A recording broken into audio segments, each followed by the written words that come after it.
next knot that I wanted to show you was a bowline. Some call it the king of knots. They call it the king of knots because you could put it under a load and it'll break easy. Breaking means that you can untie it pretty easy even after a heavy load. So in this, the way we're using it here is in a traditional tie-in. So you got your single rope. You can use it this way because it's still connected in the line. So this is what it looks like when it has a clip tied to it. You can also use a bowline for a tie down.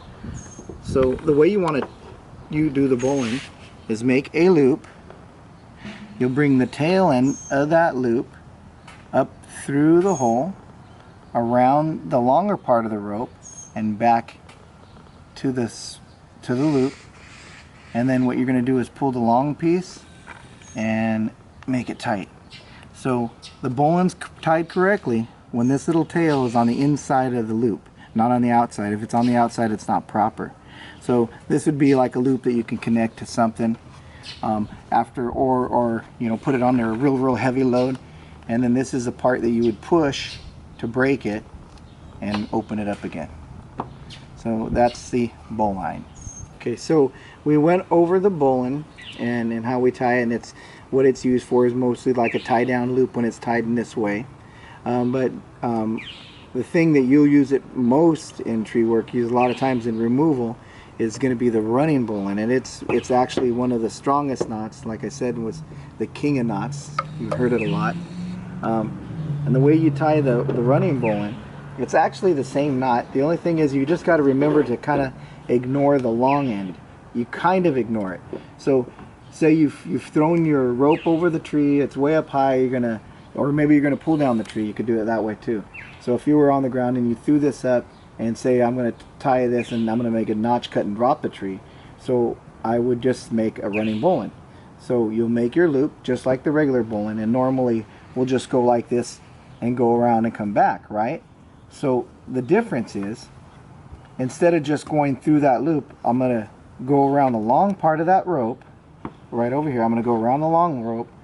Now I'm going to go through the hole. I'm going to forget about the long one, and now I'm just going to do it like a regular bowline. Go around that rope and go back through, pull it snug, and I've captured the long rope through the loop.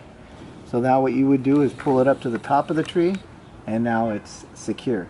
Same thing if I was rigging a branch, I would do the same kind of thing. I'll do it again.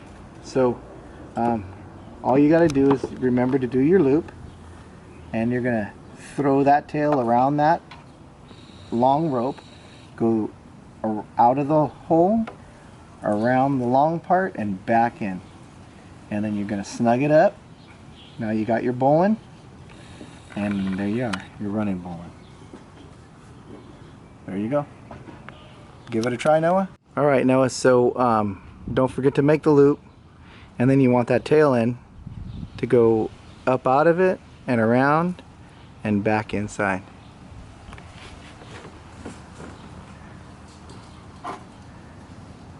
Alright, cool. And let me see.